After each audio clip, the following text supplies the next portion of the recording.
Welcome to the Kind Leader Podcast, where empathy meets action in the world of leadership. Your host, Gino Degregori, engages with innovators and seasoned professionals from diverse sectors, all demonstrating the power of leading with kindness. And now, your host, Gino Degregori. Welcome to the Kind Leader Podcast. I'm your host, Gino Degregori. Today's episode is about authentic leadership, transformation, and the role of compassion in coaching and leadership. Our guest, Irene Riad, is a transformational leader, coach, and speaker dedicated to inspiring and empowering others to lead authentically and leave a lasting legacy. With over 30 years of experience in leadership transformation, she specializes in emotional intelligence, trauma recovery, and authentic leadership. She is also a co-author of an upcoming book, Radical Becoming, alongside with Brian Tracy, focusing on transformation and alignment with the divine. I'm super excited to have the conversation with you today, Irene, and your insights will help us explore how compassion, emotional intelligence, and deep self-awareness can transform our leadership. So welcome, Irene. It's such a pleasure to have you here. To start, could you share a bit about your journey? Thank you, Gino. It's a pleasure to be here with you. So my journey started, and I won't bore you with all the details, but my journey did start in Saudi Arabia. So I was born and raised there for 15 years. And I say that because I'm originally Egyptian and I studied through an American system. So culture is extremely important for me. So at a very early age, 15 years of my life, the very first ones, I was embedded and daily embodying a Saudi culture, an Egyptian culture from my parents, and an American international system. Wow. So in the first 15 years, I was absorbing all of that. Then I had the privilege to be in the UK, which is another culture, let's say European. At that time, it was still in the European Union, but it's a European culture generally. And it was later in life that I joined my home country, Egypt, for 10 years, which were the university and my early professional year. And then I left. Professionally, my work started in the leadership assessment and development space in the corporate world. And I was in the UAE for that for 10 years. So again, a new culture. But there it's where it's like a melting pot. So I really enjoyed moving in different companies and industries, but really working with how do we prepare the leadership pipeline for each organization. So that meant understanding the organization's vision, working with the systems that needed to support the leadership vision there, and then the actual training content and assessment work. And it was through my professional focus on leadership assessment and development that coaching became a methodology that I used. And it was about 18 years ago when I came across it as actually a program, because I just did it not knowing that I'm actually doing coaching by having these conversations. And it was since 2007, let's say, that my first coaching kind of profession kicked and started, and it continues until today, which now I'm outside of the corporate world since the past 4 years and really focusing heavily on using coaching and other methodologies, but really leveraging the transformative power of coaching for leaders aspiring to align their vision with their divine purpose. That's beautiful. Thank you for sharing your background and what an amazing experience. And when you talk about culture, you think of, well, at least I do think of like an organization building the culture, but you have culture not only at home, you have culture there are different things in like not all the corporations, but also countries, right? They have their own culture. And with your experience and your background and living in different areas, I would love to dig deeper into that and kind of share your perspective as well. Yeah, absolutely. So I actually believe that as a leader, we have a mix of cultures inside of us. Because at a point in time in my life, when I was starting to look at how do I be authentic? How do I stay true to myself? Because at an early age, I had 3 cultures I was blending. And then at some point in life, I started asking, what do I want? and then realizing, okay, what I want is totally different from what my parents want for me. Right. And there was a little inner, not little, there was an inner conflict. Right. And when I unpack it, it's helpful for me to look at it from a lens of how did I acquire this belief Right. and this value? And being able to trace it back to a culture helped me understand that, this is, at that point in my life, I was being told XYZ, like I was being told being a doctor and an engineer were the highest professions, and that's what I should aspire to, and so forth, is not bad, but it does not work for me today. Right. Maybe earlier it kept me focused on math and engineering topics and biology, and I studied all of that. Right. But I wasn't doing a great job at that. And now, earlier I used to say, well, I'm not smart enough, not good enough.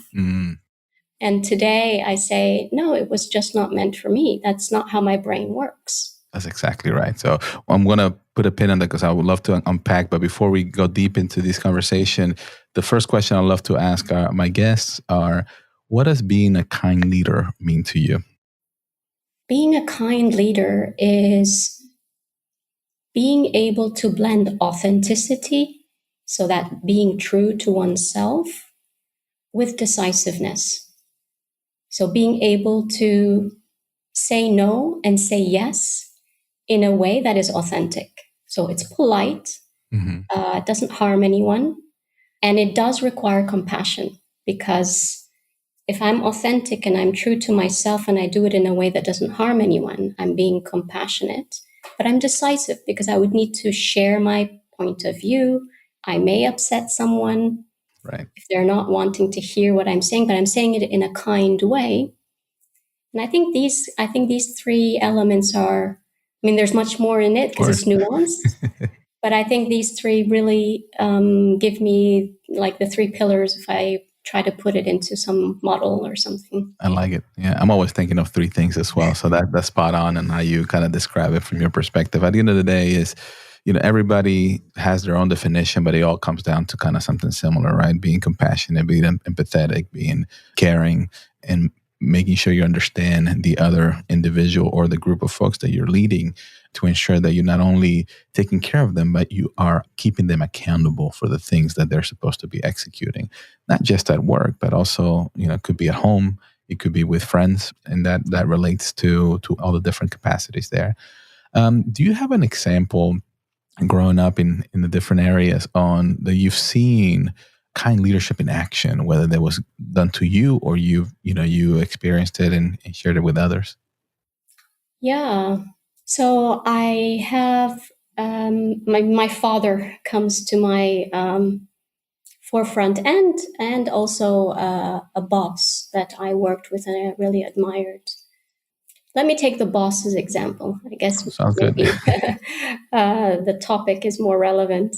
So we were working on a project, and there was a part of the project which is to do some research, to be able to create some training around it.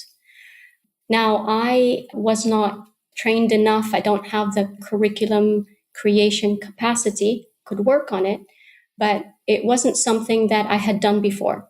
And so when I shared that this is something, okay, maybe I need to delegate it or see who I would give it to, and it wasn't something I was proud of. I mean, I didn't know how I would say this, but the boss, in a very kind and firm way, was sharing that, and it was very direct. It wasn't going around the bush. He said, if you want to grow and climb the ladder in the workplace, you've got to figure this out within the next week, something like that.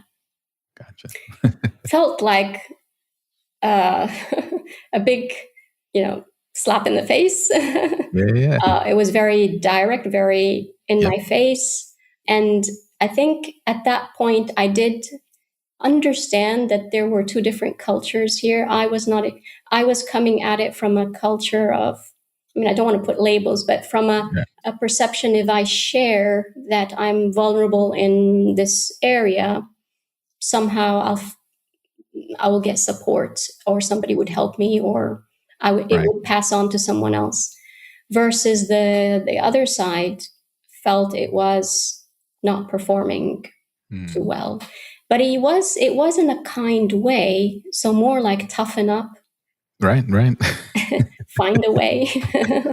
Right. So versus if I went to a culture who would have accepted that as, okay, let me see someone else who would do it, or Right. and again, there are cultures that could be a bit more lenient or want teamwork, Right. versus at that point, I was working with someone who felt individuality and just Right. figuring it out on yourself was the way to do it. Right. I would say here, he was being true to himself. It was very polite. Compassion, I'm not so sure. I think it was more compassion to the profession. So being able to divide human from profession, I think that was important at that stage. So in the end, he was kind, and actually respect for both. I mean, I respected him a lot, and me going through something that I had no idea how to do, I think grew as well. So in that That's case, amazing.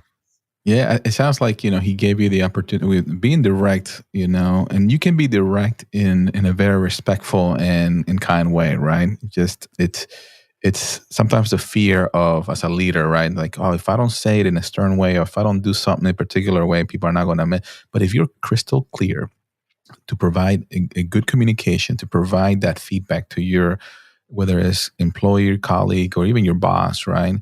There could be some misinterpretation of the situation, right? So for example, let me give you another example from a culture and awareness. I actually had lunch with one of my employees yesterday who I've been getting feedback from others as it relates to he execute his work perfectly.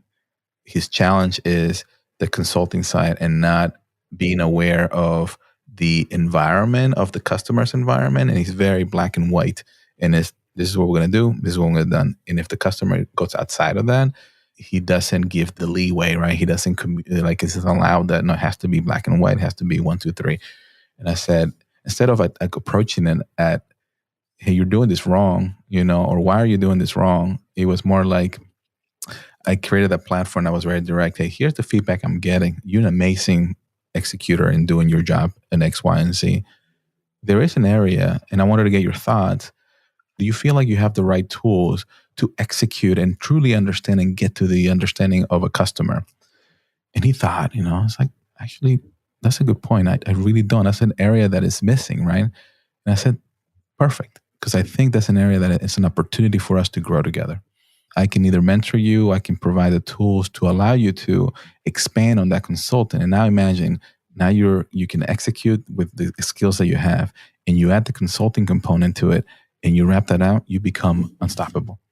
And you see how that energy and how that communication and conversation turned from, I was personally, like, how am I going to approach? Is he going to be able to self-reflect and be able to take that feedback? And instead of attacking, I provided that directness, and I allow that platform essentially to understand where we're going and what we need from him and what the customer truly needs at the end of the day. Does that make sense? Absolutely. That's a great example. It's reframing the situation so that there is an opportunity for growth. And I think this is the talent that leaders would learn or would acquire when they see a gap in performance or in result, that they themselves look at it as an opportunity for growth. That's where it starts first, because then I can find a way of saying it. Yeah. And finding how to actually use it. So use the gap as an opportunity for the employee or the person, the colleague, to benefit from. Right.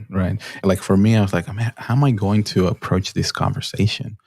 I could see that, the feedback that I'm getting, he's not getting it done. He doesn't understand the customer. He doesn't belong, potentially doesn't belong in our culture, right? And I'm like, no, but he's so good. He's so good. There's something missing.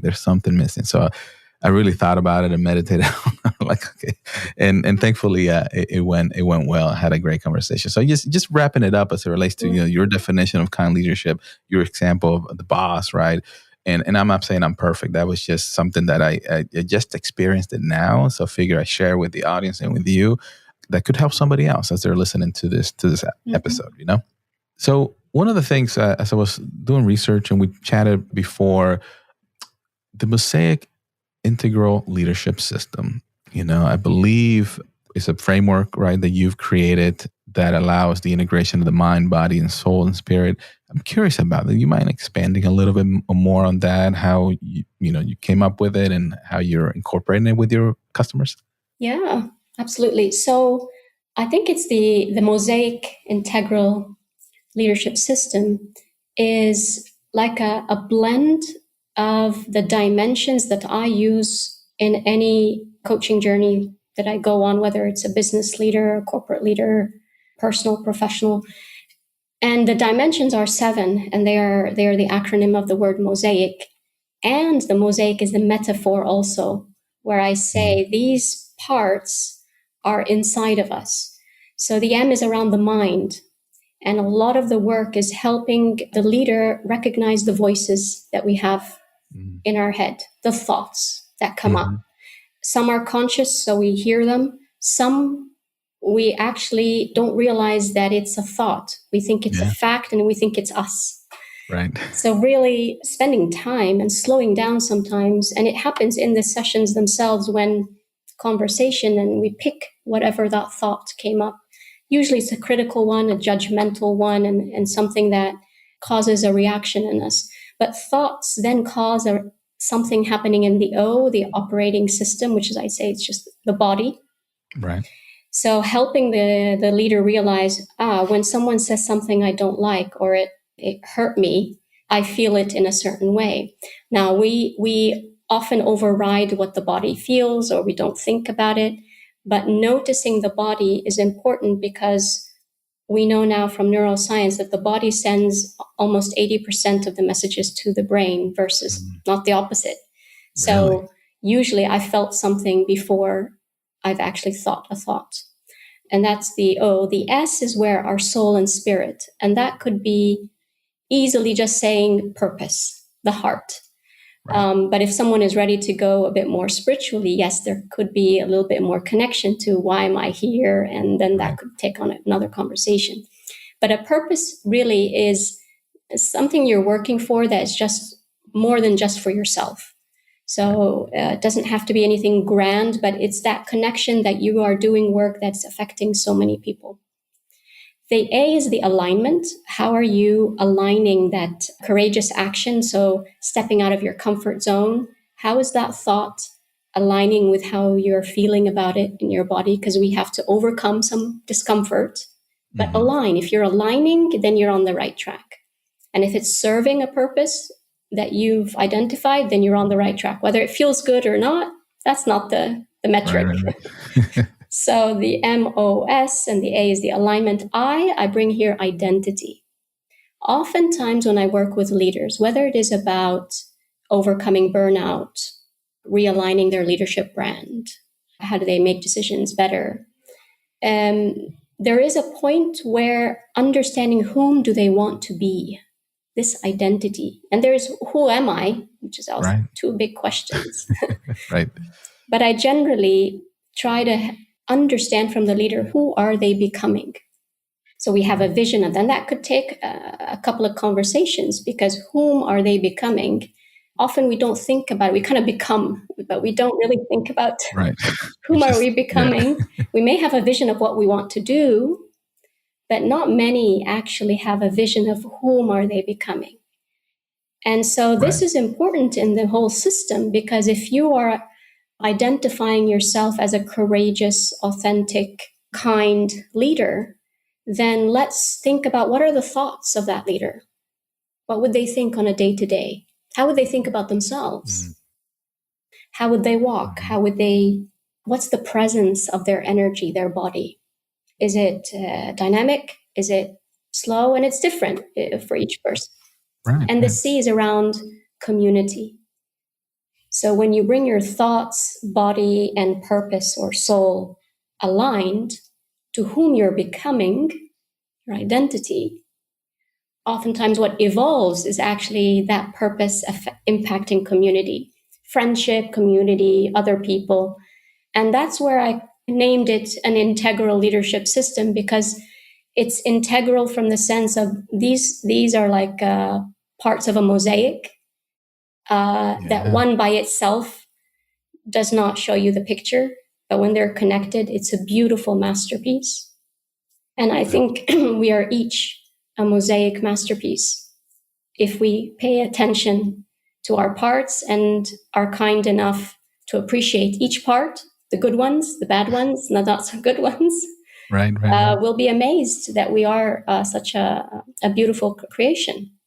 What a beautiful, thank you very much for walking us through that. And I'm sure you have some content on that on your websites, or that we can kind of go back and review, because I would love to dive deeper, not in this conversation, but in, understand that a little bit more, because I agree with you. I mean, the mind, right? The body, the soul, and then the identity is huge. It's like, I was talking to, a lot of people nowadays is they identify themselves as the particular emotion that is happening, compared to I identify myself as who I am as an individual, and not the emotions that I'm feeling, right?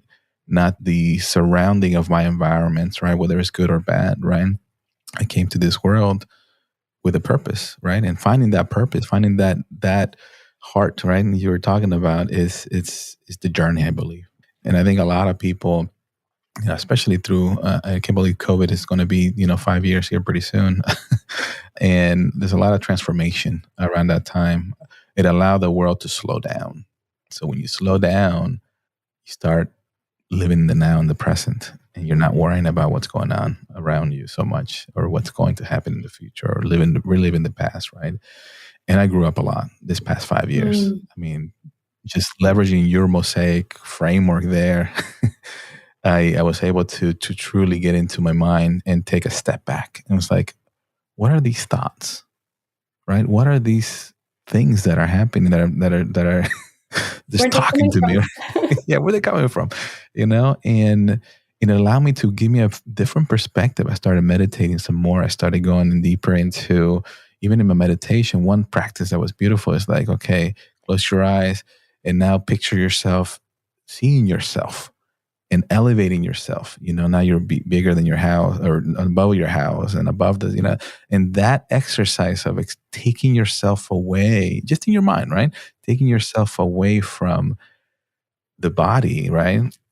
It gives you a different perspective. At least to me it did. And it's like, okay, wow. All right. So that's where at least I feel like my journey really began into this kind leadership. It began into improving and going deeper into my journey of my purpose. What am I supposed to do here, right? While on one hand, I'm an IT person, I love technology, I love AI, and I'm driven when it comes to innovation and helping our customer and bringing value. On the other hand, I'm all about, culture and leadership and leading with that kindness and taking care of our people. How do we bring that together? And I truly believe in my heart that is my purpose, in creating an organization where you can build an organization of kind leaders that do care not only about the team, but also about the customers and your community. And that is a powerful thing that, I wanted to share with you and the audience. I don't think I've ever explicitly said it like this. It's amazing. It's lovely to hear. And it's so needed. I think now that AI is skyrocketing in different and deeper avenues, and we're going to benefit from it.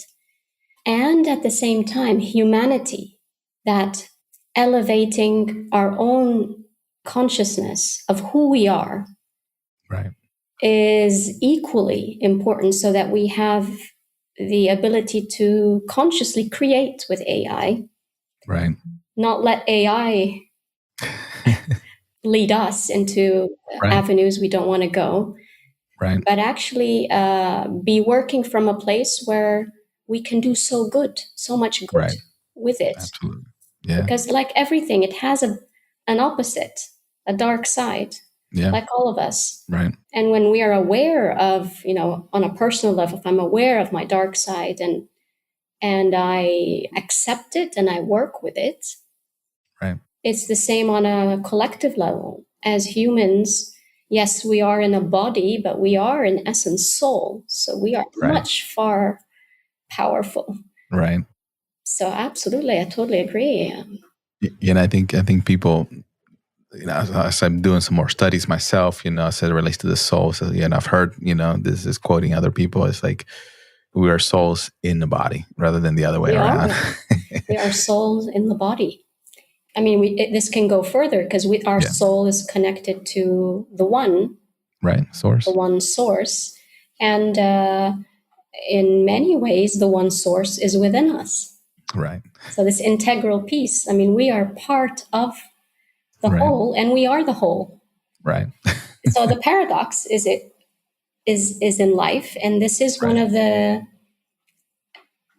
Just the fact of being able to hold these two extremes, right, and not get lost in the ego trying to minimize me so I can just put myself in one part and then be all okay with it. Yeah, absolutely. And that's the thing. I mean, from an ego, you bring up a ego perspective or ego topic here, and I think it ties it very well with compassion, right, in coaching, because I think ego can be taught either way, right? That's just my perspective. Like you could, they're from beliefs, right? From beliefs of what you see or what you experience. That is what you become, and that can also be coached out or coached, in the kind of.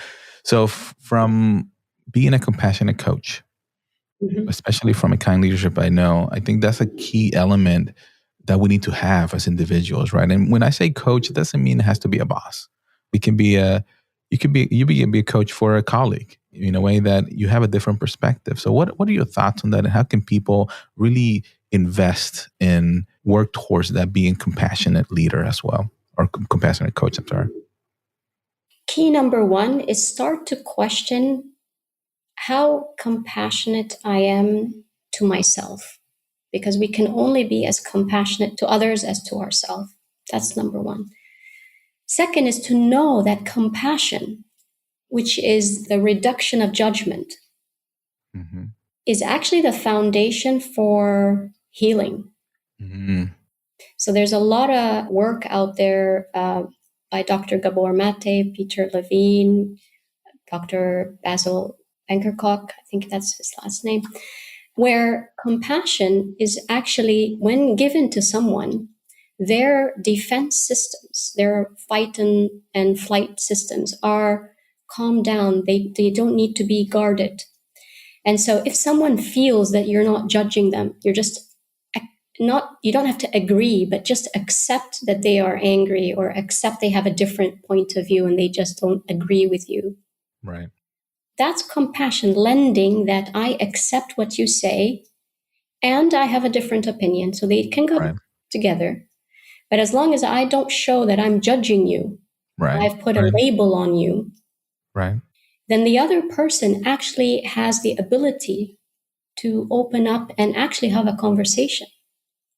So as a colleague or compassion is extremely important, not just for healing. Like I use it when I'm speaking with someone who has a significant setback and I'm listening to what happened. And even if I think, and I do get the thoughts because I still have an ego and I think, oh, he should have done that.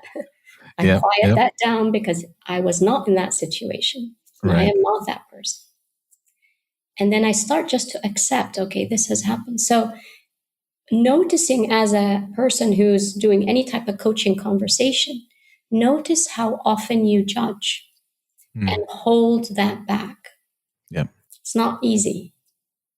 Just the amount of thoughts that will come to our head is crazy. But even noticing that is an act of compassion, because if you notice it and not use it, just notice it, say, oh, interesting. And just stay open, curious, stay curious. So this keeps coming up. So thank you for sharing. This is, I don't know, serendipity here as it relates to this conversation. So my wife and I started rewatching Ted Lasso, and I'm not sure we were seeing that. But the quote that I heard maybe the first season in one of the episodes, it says, be curious, not judgmental. Like that stayed, like that resonated so well when he said it. And I was like, wow. And I've been listening, like telling myself that every day. And even yesterday when I had this lunch that I was telling you about my employee, before I met, I said, my mind, I was like, be curious, not judgmental. Because I could have easily been judgmental. I was like, why are you not doing this? Why are you not doing that? And I'm like, I'm curious as to why this and that, right? Now bringing it full circle. And that same thing with yourself. Be curious about yourself and don't judge yourself. Why are certain things that you're doing, right? Like being, that starts with the compassion. Like Lo, what you said, start with yourself. Because if you're not compassionate with yourself, you're not going to be able to be compassionate with others. So thank you for sharing. That was just amazing. It's like you were talking to me about, continue to be like that, continue to be curious, continue to be compassionate. And those judgments, those thoughts will always be there. It's how do we grab it, interpret it, and move from that? You know what I'm saying? Yeah, absolutely. And sometimes even just observe it and don't spend too much time trying to analyze each one. Yeah, that makes sense. Yeah, because if you, another thought came through. So you ever listened to, read a book from, or know this author, Michael Singer? Yes, I love Okay. books. Great book. He's got several books and Untethered Soul and Surrender Experiment or Experience. And one of the messages that he always says is, let those thoughts come in, but don't hold on to those thoughts. So I think those thoughts, when you begin to hold them or ignore them or let them, they get stuck, right? They get, like you put them in a closet.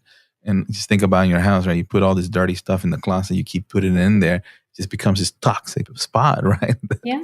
Potentially will, but it's, to your point, it's like, let those thoughts come in, be aware of them, don't necessarily attach to them. But I would say, also lean into it a little bit more and see what that fear, those thoughts, those things are really doing to you. Again, being compassionate to yourself and learning that is what I've been doing for the last 5 years personally that has helped me become the person that I am now. And I think that's some of the things that you're sharing with your customers and your clients, right? Yeah. Yeah. So I like that perspective for sure. So one of the things, the other topic that I wanted to talk to you was about living your legacy and leading with purpose. We talked about purpose and people's purpose. How do you incorporate that, especially with your new book coming in? I think it emphasizes on that, right? Yes. So the book takes the MOSAIC system and it introduces it and connects it with how do we use that system to help us live our legacy in alignment with our purpose. So I have a perspective on legacy. Legacy to me is not something I'm going to leave behind. Yes, there is that too.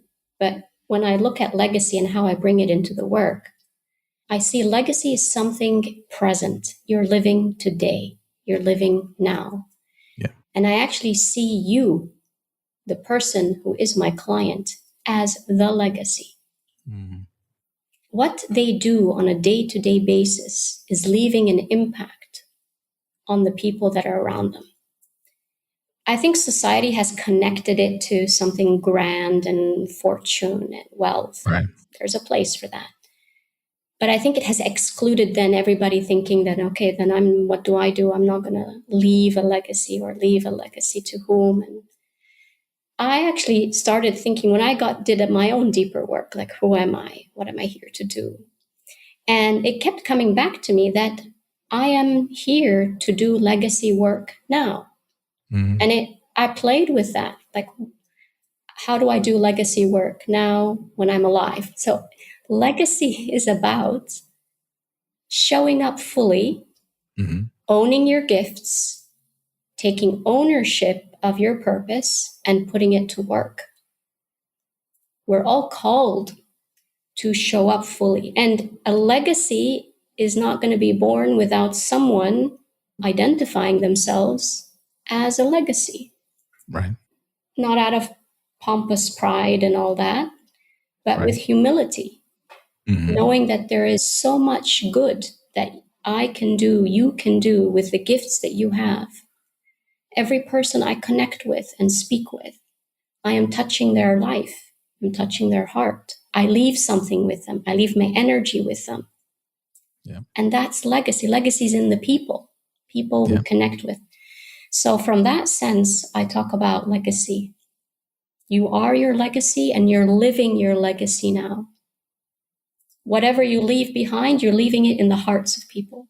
Nice. Well said. You are your legacy, and whatever you're leaving behind, you're leaving it in the hearts of people. I love that. Very well said. It's funny. I used to say, and I still say, is when people talk about generational wealth, right? From creating that wealth that's going to impact generations. Well, I like to say generational impact is more important. Yes. It's, what are the, to your point, what are the legacies that we're providing and impacting the current lives that will impact other lives in the future, for generations to come. Absolutely. And actually that in its own is wealth, and wealth obviously can be monetary wealth if we're using our gifts and that impact in a way that we can monetize it. Because if you have wealth and you have a legacy, you can do so much good in life. Absolutely. Money is good when you have that big purpose identified and you're showing up fully. It's amazing. Exactly. Yeah. Or otherwise it will be very empty, might seem externally fulfilled, but very internally empty. So, so what's the future of leaders as we're coming up to here, wrapping the thing? What is your perspective of leadership, like kind leaders and, compassion and all that stuff? What do you see in the next 5 to 10 years? I love that question. I see leadership becoming a path for people who can do greater good by connecting to more meaning, deeper purpose. So there's a huge movement, I think, across the world around conscious leadership. Yep. And those who are catching on and are working on themselves internally so that it aligns to external business growth and wealth are the people who will be able to do the biggest shifts in the world. Yep. So I'd love that leadership moving forward is aligning consciousness with business. Because consciousness on its own can stay nice in a bubble. Right. And business on its own can achieve great wealth, but use it not in the best of ways for us as humans. Right. I would love that actually coaching or looking at inner work through some kind of methodology. Coaching to me seems the no-brainer because it's a conversation. It's not something I dictate, like I don't teach in a book. It's something you help people understand more about who they are. So conversation. So I'd love to see more leaders taking on a coaching method, approach, bringing in coaching if they're not the ones doing it, but partnering with a method that allows conversation so people step into identities that have greater meaning while getting wealth. Beautiful. I like that. It's aligned with my vision as well of what leadership should look like. So thank you for sharing. All right. So we're going to go quick here. We have rapid fire leadership questions for you. What's one book every leader should read? Please pick up your Radical Becoming, the Superpower of Success, which is my book coming out 1st of March. Very nice. Little self-plug there. I like it. My book with the legend, Brian Tracy. There you go. The legend. Cannot believe that's amazing. Congrats on that. Thank you. What's your favorite daily practice for self-awareness? I love my morning practice, which is gratitude journal, 10 things I'm just grateful for. And I don't necessarily look at what's behind it. Every page, just 10 things I'm grateful for. And I listen to a visualization, which connects me to my higher self. So I can kind of just get aligned and get in tune with my work of the day. Beautiful. A leadership mantra or quote you live by? A quote I just love is, it's a Bible quote, but it's God is love. Okay. And I think it's short, sweet. It reminds me in times of stress that I just need to bring in more love, more kindness. That's right. it impact a lot of things, right? You can't be angry or you can't be sad if you have love. If you bring that energy, that love of gratitude and caring. So great quote there. If you could have coffee with anyone alive or from the past, who would it be and why? I would love to have a coffee with Brené Brown. Would Very love nice. to talk to her about her research and how vulnerability and compassion and that kind of work could be further brought into business context. Absolutely. A great person too, for sure. I will be right there enjoying the coffee with you. Thank you. Awesome. But this has been amazing. I got a few more things just to curious on where listeners can connect with you and learn more about you. I'm very active on LinkedIn, using my full name as on the show notes, Irene Riad, and my website, www.sightset.com. Perfect. Any final message you'd like to leave with our audience today? You are powerful and you are enough. So find that dream or go after that dream and don't ever doubt yourself. Beautiful. Give me chills. Irene, give me chills. It's beautiful. Well said. You have an amazing final message. So thank you very much for sharing your wisdom and experiences with us. It's been a great episode. And to our audience, thank you for listening to the Kind Leader podcast. And remember, be kind, bring value, rise together. Have an amazing day.